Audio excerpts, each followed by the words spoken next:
Shalom, shalom. First and foremost, I want to give all praises, glory, and honor to Yahweh Bahasham, Yahweh Shai Bahasham, Ruach Kwadash.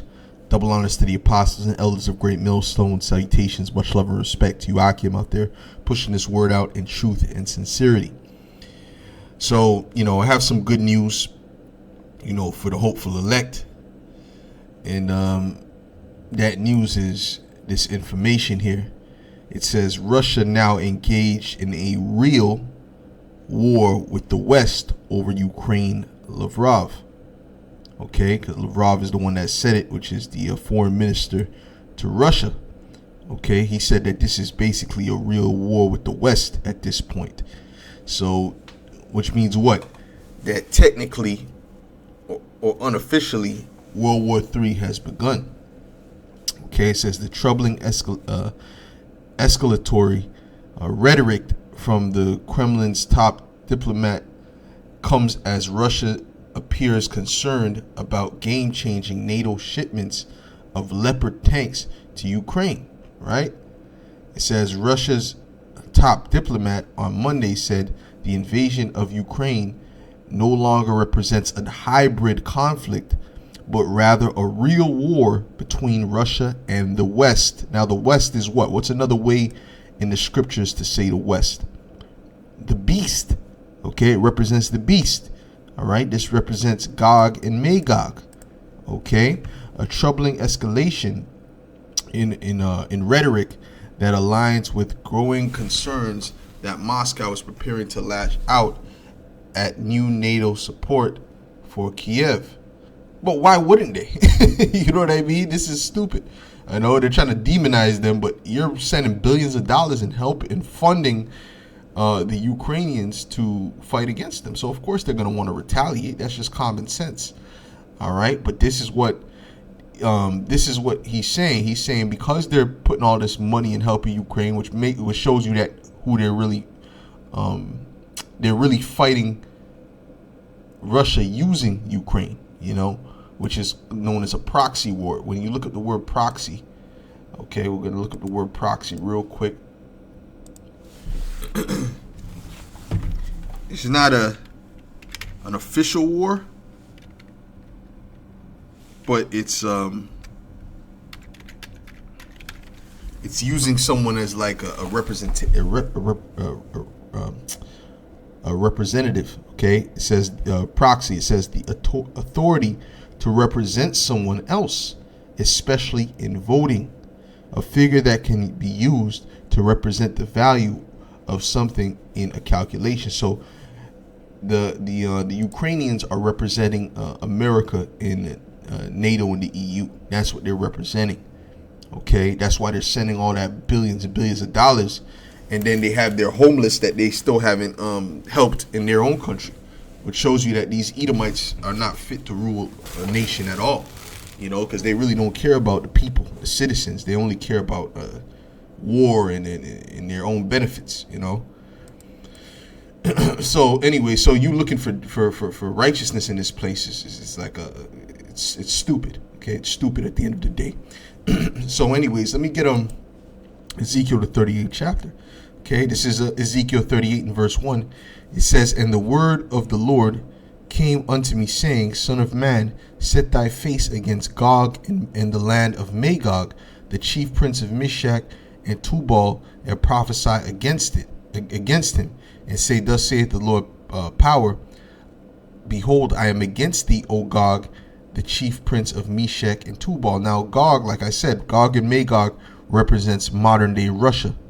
You see, the Most High is not with Russia. Okay, don't think that the Heavenly Father, he's with Russia. Okay, he's not with them. He's with them to fulfill prophecy, but he's also against them because they are Edomites as well. Don't forget that. The Russians are also Edomites. The Lord is just using them to come against the West, okay, which would be the beast, mainly America. Okay, now, as you can see here on this ancient map, this would be the land of Magog. Okay, would be here, and this is where, well, above it would be where Russia is. In the ancient world, Russia, that area completely north, right, would be northeast would be like no man's land. Okay, no one really dwelt there like that. You see, but Magog, people dwelt there. Now this is a representation of all the that Russian area. Okay, in the scriptures. Okay. So it says Gog and Magog. You see, they had to use the terms of what they understood at that time, right? There was no such thing as Russia at that time. There was no such thing as America at that time. That's why it's known as Babylon the Great, right? Or the daughter of Babylon, so on and so forth. It says, and will send unto Salakia. It says, thus saith the Lord, behold, I will raise up against Babylon and against them that dwell in the midst of them. Oh, Salakia, I'm not even reading the same scripture. My fault. Okay, this is back to Ezekiel 38 in verse 3 now. It says, and say, thus saith the Lord, power, behold, I am against thee, O Gog, the chief prince of Meshech and Tubal. And I will turn thee back and put hooks into thy jaws, and I will bring thee forth in all thine army, horses and horsemen, all of them clothed with all sorts of armor, even a great company with buckler and shields, all of them handling swords, which we know that people don't fight with swords and horses anymore. So you have to turn this to modern day terms. The tanks that they're complaining about, the armored tanks that they're sending over there, these are what's going to be used. The different guns, the missiles, okay, which are also known as arrows in the scriptures, or the glittering spear, the glittering sword. You see, these different things are going to be used in the modern day warfare. Okay, so you have to turn these terms into a modern day term, because they didn't have a name for missile back then. That's what you have to understand. They didn't have a name for tanks, armored trucks. They didn't have a name for these things. Okay, so they used the terms of that day. Now, when it says, I will put hooks into thy jaw, that means he's going to bring them to the mindset that they had prior. Okay, you see, when the old USSR was established, they had more of a mindset of war, of taking over, but they've calmed down, okay, over the time, all right? And Babylon has grown in power. So, anyways, let's get Isaiah 9 and 5.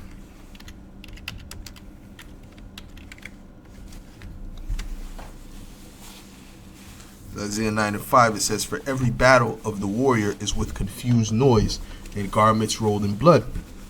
Right? They'd be screaming, running, going crazy, swords clacking together, right? But this shall be with burning and fuel of fire. So this is a totally different war that's getting ready to be fought. Okay, it's going to be with a burning and fuel of fire, which is going to come from those missiles, those nuclear missiles. Okay, so let's continue. It says, Persia, Ethiopia, and Libya with them, all of them with shield and helmet. See, Persia represents what? India. Okay, these are the ancient Persians, India, Pakistan, so on and so forth. Then you have Ethiopia, okay, which is allied with Russia. Okay, and this is why it was never taken over by the West, because the Lord was preparing it to ally with Russia. Okay, it's all based upon prophecy. And Libya with them, all of them with shield and helmet, Gomer and all his bands. That's Turkey. Okay, the house of Togomar, excuse me, of the north quarters, and all his bands, and many people with thee. Okay, so and Turkey never liked America. They always had a problem with America. It says, "Be thou prepared," although I believe they're still part of. They are still part of the EU. Okay. It says, "Be thou prepared, and prepare for thyself, thou and all thy company that are assembled unto thee, and be thou a guard unto them." Okay, so he's guarding these weaker countries. Okay, he's guarding them, right? Because they have the true superpower. On the other side is Russia. Okay, America's the superpower with the West, with the beast, but then the superpower on the other side is Russia. Okay, It says, after many days thou shalt be visited. In the latter years thou shalt come into the land that is brought back from the sword and is gathered out of many people. Right? In the latter, are we not in the latter days? Okay, we're in the latter days. Against the mountains of Israel, which have been always waste, but is brought forth out of the nations, and they shall dwell safely, all of them. Thou shalt ascend and come like a storm. Thou shalt be like a cloud to cover the land. Thou shalt, thou and all thy bands, and many people with thee. Thus saith the Lord power, it shall also come to pass that at the same time shall things come into thy mind, and thou shalt think an evil thought. And what's that evil thought they're going to think? Is to press that button. Okay, and that button is going to launch off all of their nukes, okay, to destroy Babylon the Great. Okay, it says, and thou shalt say, I will go up to the land of unwalled villages, Babylon the Great, America. I will go to them that are at rest, that dwell safely, all of them dwelling without walls, and having neither bars nor gates. And man, yeah, man, they're living carelessly over there, man. They feel like nothing could touch them. That's the pride of the Americans, to take a spoil and to take a prey. Now, see, this is what I've been saying, dealing concerning Habakkuk, the 2nd chapter. I want to get that real quick. When it speaks about the nation spoiling Babylon the Great, it's not speaking about them running up in the last minute, right before America's destroyed, and then stealing all their goods and fleeing on private jets. No, that's not what it's talking about. Okay, so we're gonna read that part. It says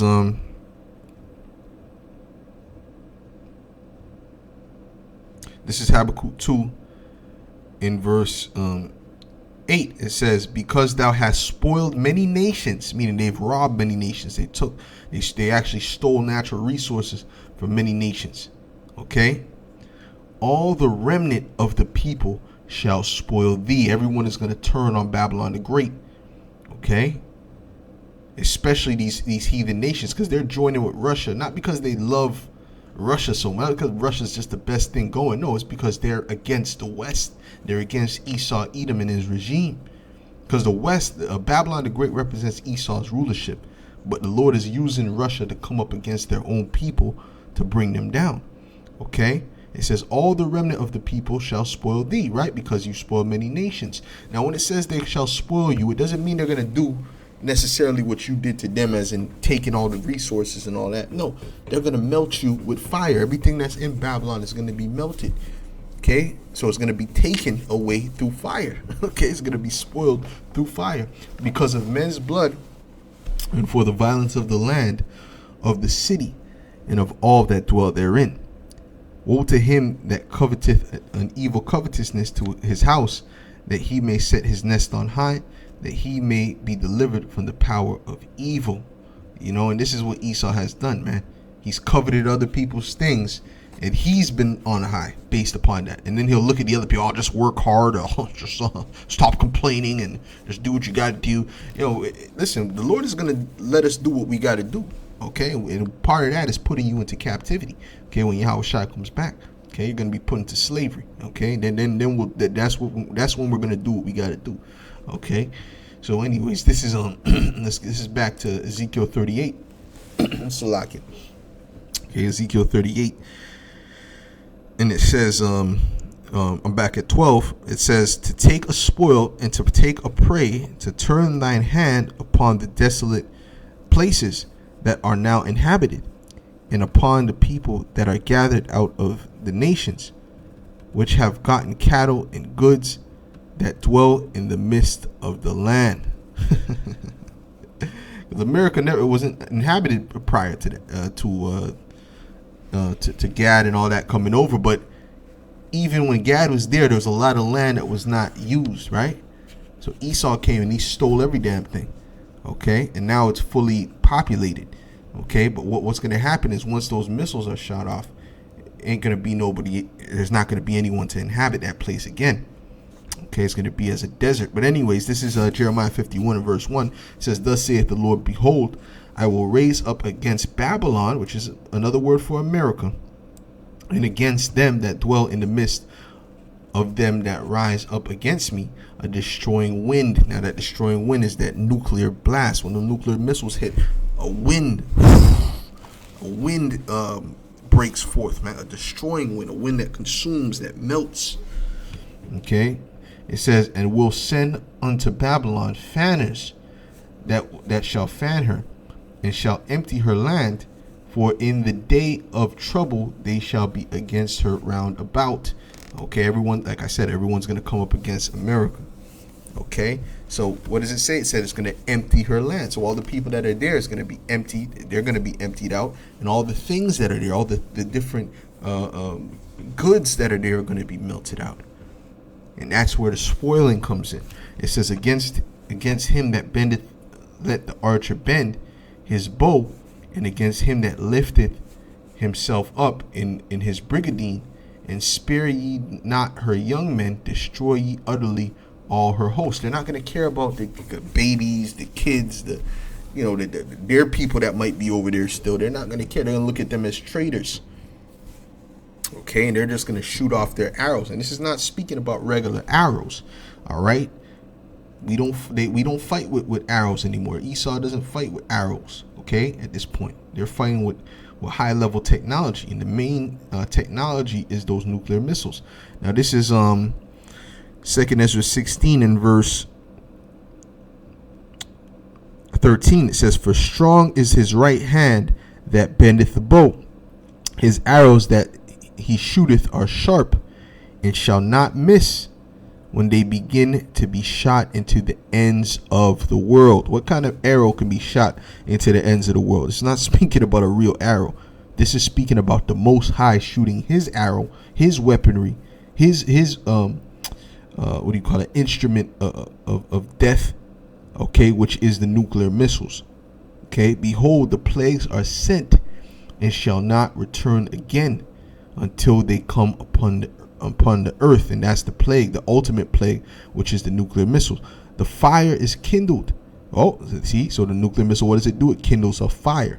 It shall not be put out till it consume the foundation of the earth, like as an arrow which is shot of a mighty archer, returneth not backward.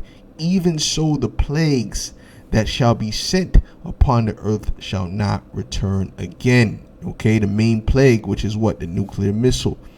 Woe is me, who shall deliver me in those days? And I'll show you who's going to deliver Ezra in those days, because he's of the elect. Let's get Revelations 18th chapter.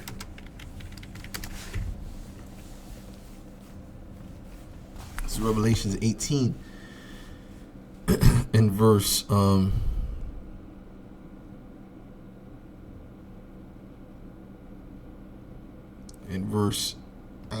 I'll start at verse 1.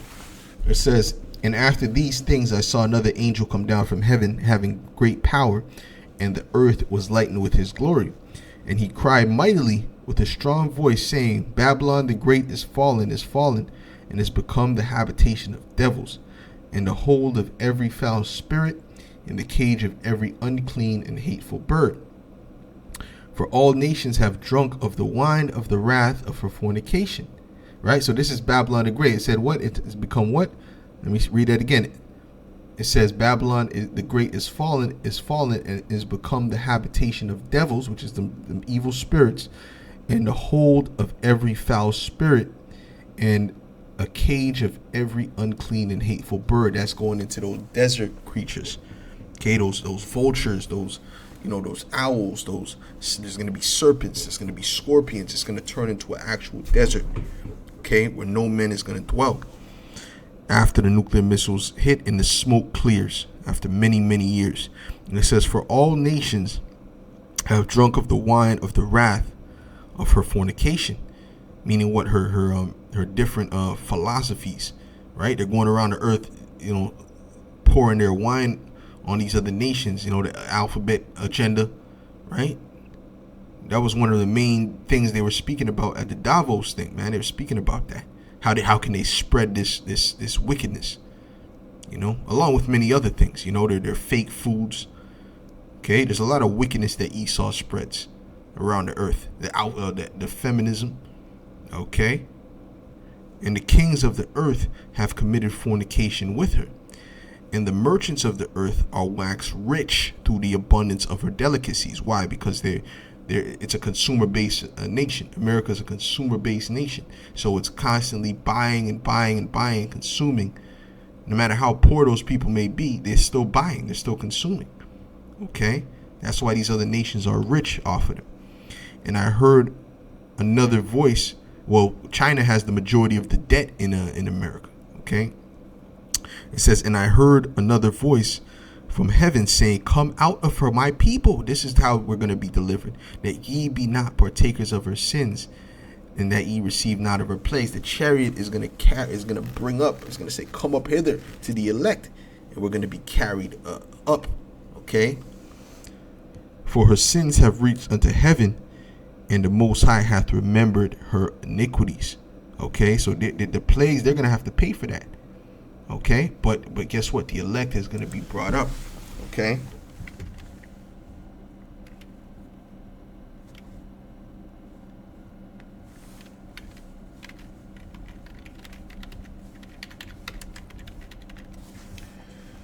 Oh, let me try to spell that the right way. Excuse me.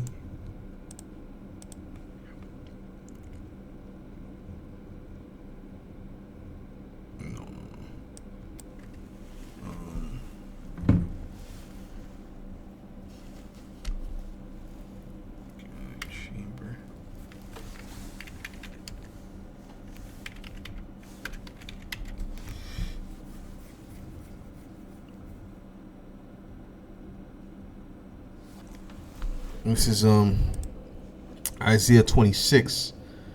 All right, in verse, start at verse. I'll start at verse 20. It says, "Come, my people, enter thou into thy chambers." Okay, so this is when the chariots come, they deliver the elect, or the one chariot comes and delivers the elect and says, "Come up hither." Right? It says, "Come up, my people, enter thou into thy chambers," right? Because there's going to be rooms in the chariot, "and shut thy doors about thee."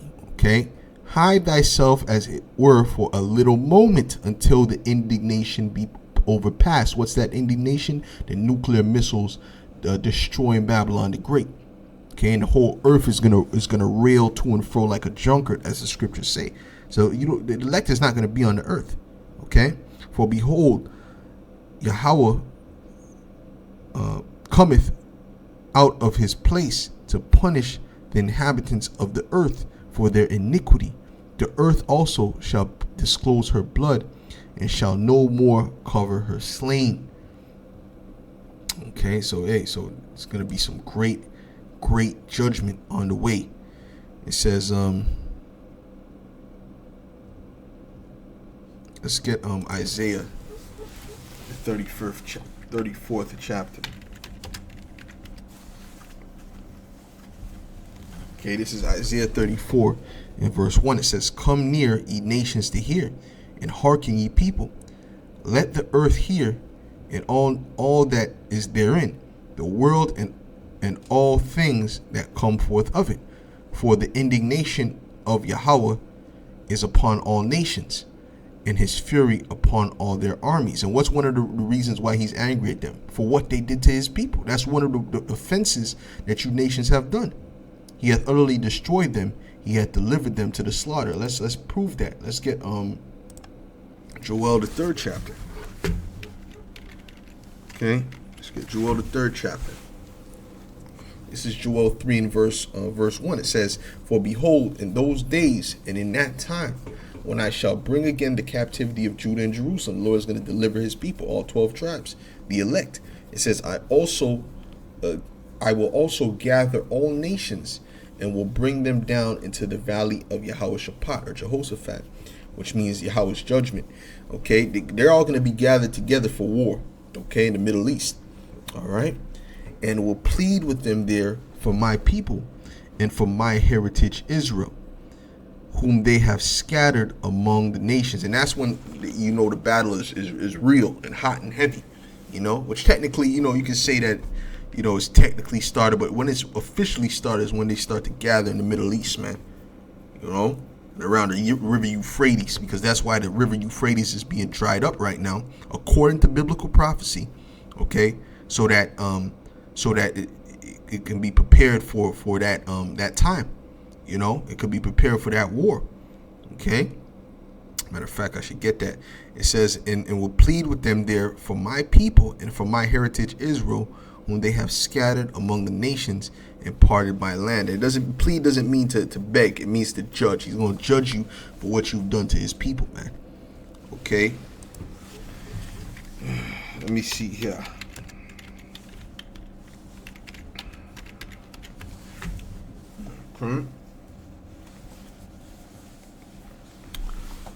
See here. This is Revelation 16 in verse 12. It says, and the sixth angel poured out his vial upon the great river Euphrates, and the water thereof was dried up, that the way of the kings of the east might be prepared. Yes, he's preparing the way for them Russians, them Chinese, them Indians, them, you know what I mean? All these different, the Ethiopians, all these different nations of the east are getting ready to come to battle against the west. That's why you have the BRICS nations forming. Okay, so there's a lot of exciting things getting ready to happen. Let me see if I can get a picture of the river Euphrates, man. See if I can get a picture of that, man.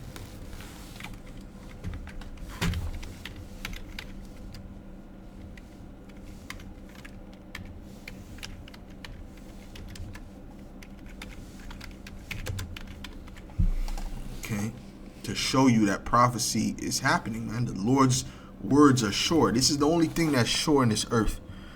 Okay. Now, look at this. Look at this comparison right here. Right here. Okay. And this was in 2022. Look how wide it was back then. Right? Look at how wide it was.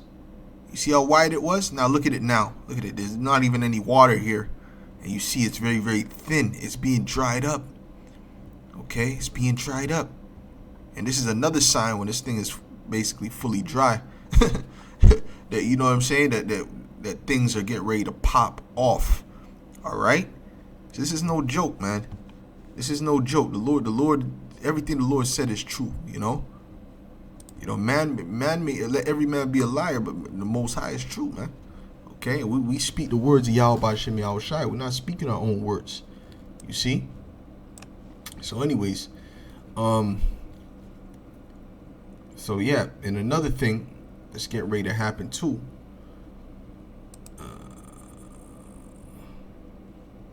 What did I want to get? No, okay, you know what? Let me read this first, and then I'm going to show you how those NATO nations are also going to turn on America. Okay, the so-called allies. I'm going to show you that, then I'm gonna close up. Okay, it says, their slain also shall be cast out, and their stink shall come up out of their carcasses, and the mountains shall be melted with their blood, and all the host of heaven shall be dissolved, and the heavens shall be rolled together as a scroll, and all their host shall fall down as the leaf falleth off from the vine, and as the falling fig from the fig tree. Okay, speaking about what? Those nuclear missiles. For my sword shall be bathed in heaven. Behold, it shall come down upon Idumea. Because what happens to the missile? It goes to the outer atmosphere and it comes back down on the target. See, and Idumea represents what? Babylon the Great. That's the head kingdom of the Edomites. Okay, and upon the people of my cursed judgment. And that shows you these Edomites are the people of the Lord's curse. Okay, the sword of the Lord is filled with blood. It is made fat with fatness, and with the blood of lambs and goats, with the fat of kidneys of rams. For Yahweh Bahashem Yahweh Shai hath a sacrifice in Basra, and a great slaughter in the land of Idumea. All right, so now that sacrifice is when they're burnt up. What do you do with a sacrifice? You burn it. Okay, so that's what it's going to be. It's going to be a sacrifice, because what is it going to do? It's going to appease the wrath of Yahweh Shem Yahushai. Okay, let's get Revelation 17. Around the last verse. It says, matter of fact, I'll start at verse 14. It says, these shall make war with the Lamb. All right, speaking about the beast. And the Lamb shall overcome them, for he is Lord of lords and King of kings. They're going to actually try to fight against Yahushua. This is why they have a space force set up. And they that are with him are called and chosen and faithful. And he said unto me, and he saith unto me, the waters which thou sawest, where the horse sitteth, are peoples and multitudes and nations and tongues. And the ten horns which thou sawest upon the beast, these shall hate the whore. Ooh, right, the different nations, and the EU and NATO as well.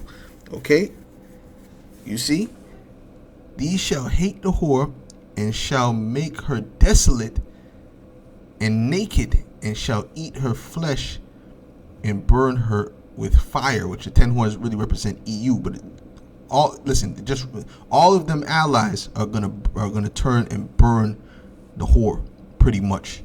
Okay, and the 10 horns which thou sawest upon the beast, these shall hate the whore, and shall make her desolate and naked, and shall eat her flesh and burn her with fire. Okay, because you have certain nations that are also in the NATO that are also in the EU. Okay, it says, for the Most High hath put in their hearts to fulfill his will, and to agree and give their kingdom unto the beast, until the words of the Most High shall be fulfilled. Okay, so that's it. So now they're right now they're working with the whore, but soon that whore is going to be burnt up with fire. And the woman which thou sawest in the great city, which is the great city which reigneth over the kings of the earth. That's America. Okay, and it's going to be burnt with nuclear fire. And I just want to confirm what I said there about some NATO members being part of the EU, because I believe that is the case.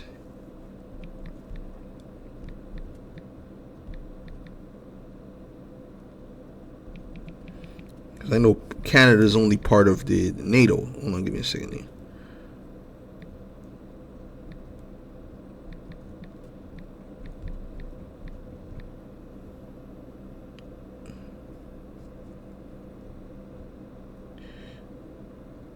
Oh, okay, see, so that's it. So it says the EU and NATO have respectively 27 and 30 members, 30 member states, of which 21 are members of both.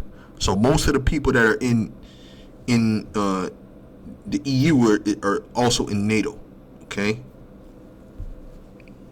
See, so that's the point that I was making. Okay, so anyway, so with that, Lord's willing, this was edifying to the elect. You know, we're almost at that time. This is good news for us, because this is closer to the return of Yahushua. Okay, and the destruction of Babylon the Great. So with that, I'll say shalom.